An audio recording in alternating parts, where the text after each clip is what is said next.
আসসালামু আলাইকুম রহমতুল্লাহ। আশা করি সকলেই ভালো আছেন। আজ আমি আপনাদের সাথে আলোচনা করব একটি প্রশ্ন রেগুলারই পেয়ে যাচ্ছি, কতদিন পর পর হস্তমৈথুন করলে স্বাস্থ্যের জন্য কোনো ক্ষতি হবে না। আজকে খুবই সংক্ষিপ্তভাবে কতদিন পর পর হস্তমৈথুন করলে স্বাস্থ্যের জন্য ক্ষতি হবে না এবং ক্ষতি হলে কি কি ক্ষতি হতে পারে এই বিষয় নিয়ে, এবং একটি খাবার আমি আপনাদের সাথে শেয়ার করব, যে খাবারটি যারা দীর্ঘদিন মাস্টারবেশন করেছেন, আগামীতে বিয়ের পথে যেতে চাচ্ছেন, তাদের জন্য খুবই গুরুত্বপূর্ণ হয়ে দাঁড়াবে। খুবই সংক্ষিপ্তভাবে এই বিষয় নিয়ে টোটাল ভিডিওতে আমি আলোচনা করব। চলুন আমাদের মূল আলোচনায় ফিরে যাওয়া যাক। প্রথমেই বলতে চাই, আমার প্রত্যেকটি ভিডিও মেডিকেল থেকে তুলে ধরা হয়, অবশ্যই শিক্ষণীয় হিসেবে দেখবেন। হ্যাঁ, মেডিকেল থেকে তুলে ধরা হয়, তাই মেডিকেলের কথা তো বলতেই হবে, কিন্তু মেডিকেলের কথা বলতে গিয়ে ধর্মকে ভুললে তো আমার চলবে না, এই জিনিসটা মাথায় রাখতে হবে। স্বাভাবিকভাবে আমি আপনাদের প্রথমেই বলতে চাই, ইসলাম ধর্মে মাস্টারবেশন করা কিন্তু নিষিদ্ধ রয়েছে বা পাপ কাজ। তো এজন্য এটা আপনি করবেন কি না আপনার ব্যাপার, একদমই আপনার ব্যাপার। কিন্তু যেহেতু মেডিকেলে কি বলে এটা আমাদের একটু জানতে হবে। মেডিকেল বলে থাকে দীর্ঘদিন পর পর হস্তমৈথুন করা স্বাস্থ্যের জন্য কোনো ক্ষতি না, এটা হচ্ছে মেডিকেল বলে থাকে। আর এই দীর্ঘদিন, এই দিনটা কিন্তু আপনার জন্য এক রকমের হতে পারে, অন্য একজন পুরুষের জন্য এক রকমের হতে পারে। কিন্তু কেনর উত্তর যদি আপনি চান, যে আপনি মনে করেন যে ভালো খাবার খাচ্ছেন, ভালোভাবে থাকতেছেন, অন্য একজন ভালো খাবার খেতে পারছে না, ভালোভাবে থাকতে পারছে না, দুজনেরই মধ্যে কি যৌবনের স্বাভাবিক লেভেলটা এক থাকতে পারে? এটা স্বাভাবিক না, স্বাভাবিক না, একটু কম বেশি হতে পারে। এজন্যই দীর্ঘদিন, অনেকের 5-6 দিন পর হতে পারে, অনেকের 15-20 দিন পর হতে পারে, অনেকে মাসে 1-2 বার হতে পারে। এইরকমভাবে ডিউরেশন টাইম ধরে নেওয়া যায়, যদি বাস্তবতা হিসাবে কথা বলা যায়। তাহলে দীর্ঘদিন পর পর মাস্টারবেশনের কোনো ক্ষতি না। কিন্তু আসুন, কেন ক্ষতি হয় আপনি জানেন কি?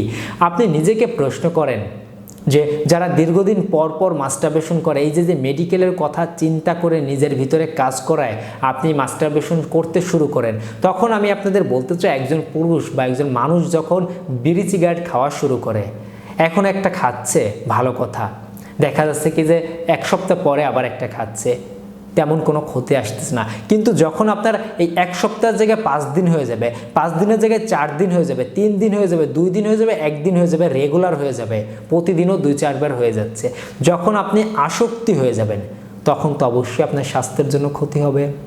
আর আমি আপনাদের এখানেই বলতে চাই যে যারা মাস্টারবেশন করে, তারা যে দীর্ঘদিন করার পরে বন্ধ দিয়ে আবার করবে দীর্ঘদিন পরে, এমন মন মানসিকতায় কেউই থাকে না।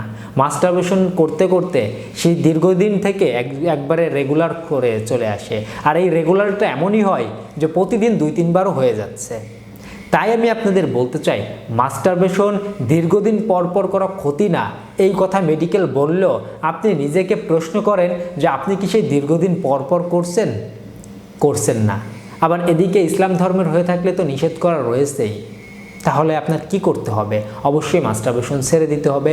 কারণ হচ্ছে কি, যারা মাস্টারবেশন করে তাদের বিশেষ সহবাসের সুখের অনুভূতিটা প্রাইভেট অঙ্গ থেকে আস্তে আস্তে হারিয়ে যায়, বীর্য হয়ে যায় পাতলা, আগামোটা গোড়া অত্যন্ত চিকুন হয়ে যায়, ডানে বামে বাঁকা হয়ে যায়, দেখতে একটু মরা মরা শুকনো শুকনো ভাব কাজ করে, এক পর্যায়ে ইরেকটাইল ডিসফাংশন বা ইডি সমস্যা, উত্থানজনিত সমস্যা হয়ে যায়। সাথে সাথে শুধু শরীরেরই ক্ষতি হয় না, মানসিকতারও ক্ষতি হয়। প্রথম ক্ষতি হচ্ছে আপনার বিয়ে করার মধ্যে একটা ভয় ভিতরে কাজ করা, মন মানসিকতা নিজেকে ছোট মনে করা। বাসার ফ্যামিলি ঠিক আছে, নিজের জব ঠিক আছে, মেয়ে ঠিক আছে, সবই ঠিক আছে, কিন্তু মনের ভিতরে একটা একটা অপূর্ণতা থেকে যায় যে আমার দ্বারা কি সম্ভব কিনা, ওয়াইফকে আমি সুখ দিতে না পারলে কি হবে। এই ভিতরে কাজ কিন্তু আপনাদের করতে থাকে।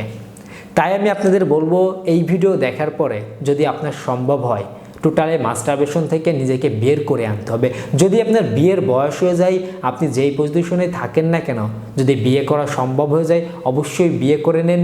দেখবেন স্বাভাবিকভাবে দাম্পত্য জীবনে আপনি অনেক সুখী হবেন। কিন্তু এই বিয়ে করতে দেরি করছেন, মাস্টারবেশন দীর্ঘদিন পরে করা কোনো সমস্যা না মনে করে করতে করতে, রেগুলার করতে করতে এক পর্যায়ে নেশার মধ্যে ঢুকে যাচ্ছেন, মাস্টারবেশনের মধ্যে, তখন কিন্তু আপনাদের বিভিন্ন রকমের সমস্যা হবে। বীর্য পাতলা হয়ে যায়, বীর্যের গুণগত শুক্রর পরিমাণটা কমে গেলে বা মান নষ্ট হয়ে গেলে, তখন কিন্তু বাচ্চা কনসেপ্ট করারও সমস্যাটা আপনার ভিতরে হয়ে দাঁড়াবে। বন্ধ্যাত্বর দিকেও আপনি চলে যেতে পারেন অতিরিক্ত বা অধিক পরিমাণে মাস্টারবেশন করলে। আমি 2 থেকে 3টি কথা বলে ভিডিও শেষ করব এবং একটি খাবার শেয়ার করে ভিডিওটি শেষ করব। প্রথম বিষয় হচ্ছে ধর্মে নিষেধ করা রয়েছে, ব্যাপারটা বা বাকিটা আপনার ব্যাপার। দ্বিতীয় বিষয় হচ্ছে মেডিকেল দীর্ঘদিন পর পর করতে আপনাকে অনুমতি দিয়েছে, সেই হিসাবে আপনি করতে পারেন। তৃতীয় বিষয় হচ্ছে আপনি দীর্ঘদিন পর পর করছেন কিনা নিজেকে প্রশ্ন করবেন, রেগুলার হয়ে যাচ্ছে কিনা। চতুর্থ বিষয় হচ্ছে নিজে সুস্থ না হয়ে একজন মেয়ের জীবন নষ্ট করার জন্য যাওয়ার একদমই দরকার নেই। অবশ্যই বিয়ের আগে নিজেকে পরিপূর্ণ ফিট করে এরপরে বিয়েতে যান, যাতে করে আপনি একজন মেয়ের জীবনে ভালোভাবে জীবনযাপন করতে পারেন।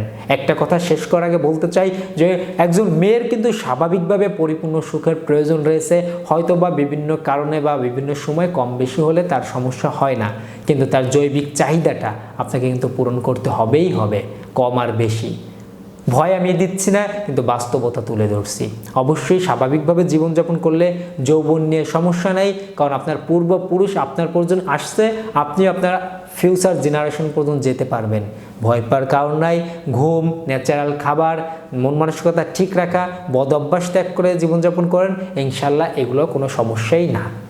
এখন আসুন একটি খাবারের কথা আমি আপনাদের সাথে শেয়ার করব। খাবারটি হচ্ছে আপনাদের বাজারে খুরমা খেজুর পাওয়া যায়, আপনারা আগেই আমার মুখ থেকে নাম শুনেছেন। আমি এই খাবারটি বারবার খেতে বলি এজন্যই যে ফ্যামিলির সবাই মিলে খেতে পারে। খুরমা খেজুরে শুধু যৌবন বাড়ে না, অ্যানিমিয়া বা রক্ত স্বল্পতা থাকলে সেটাও দূর হয়ে যায়, স্বাভাবিকভাবে শরীরের শক্তি ফিরে পাওয়া যায়।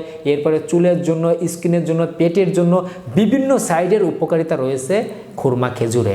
আপনারা খেজুরটা খেতে পারেন। আমি কোনো একটা ভিডিওতে শুধু খেজুরের উপকারিতা নিয়ে আমি আলোচনা করব, ব্যতিপূর্বে করে আসছে হয়তো বা আপনারা ভিডিও দেখে নেবেন, কিন্তু আপনারা খুরমা খেজুরটা খেতে পারেন। মিনিমাম 2 থেকে 3 মাস আপনারা সকালবেলায় বাসি পেটে খেতে পারেন, যে কোনো সময় খেতে পারেন, রাতে ভিজিয়ে রেখে সকালবেলা খেতে পারেন। নিজের মতন করে আপনারা এই খুরমা খেজুরটা খেতে পারেন, ভালো একটা ফলাফল চলে আসবে। আমি আবারও বলছি যে মেডিকেল চিঠি বলেছে দীর্ঘদিন পর পর হস্তমৈথুন করা ক্ষতি না, কিন্তু যখন আপনি দীর্ঘদিন পরে করবেন। আরেকটা কথা বলতে ভুলে গেছি, সেটা হচ্ছে আপনার পেনিসে কিন্তু কোনো হাড় নেই। হাতুড়ির মতন হাত দিয়ে চেপে ধরে হস্তমৈথুন করতে করতে জিনিসটাকে কিন্তু আপনি একদমই নিস্তেজ বা দুর্বল করে দিচ্ছেন। এই বিষয়টা মাথায় রেখে দীর্ঘদিন পরে হস্তমৈথুন করবেন না রেগুলার করবেন না টোটালে মন মানসিকতা ভালো করে বাদ দিয়ে দেবেন, এটা একদমই আপনার ব্যাপার, এটা একদমই আপনার ব্যাপার। আমি আশা করি বিষয়টা অল্পের মধ্যেই বুঝতে পেরেছেন। এই ছিল আজকের ভিডিও। আপনাদের যদি কোনো প্রশ্ন থাকে আমাদের কমেন্ট বক্সে কমেন্ট করতে ভুলবেন না। আমাদের ভিডিওটি ভালো হলে লাইক করতে ভুলবেন না, বন্ধুদের সাথে শেয়ার করতে পারেন। সর্বশেষ বলতে চাই, কোনো রকমের কোনো সমস্যা হলে আশেপাশে ভালো কোনো ডাক্তার দেখাতে ভুলবেন না, একটা ট্রিটমেন্ট নিতে ভুলবেন না। সবাই ভালো থাকবেন, সুস্থ থাকবেন। ধন্যবাদ সবাইকে।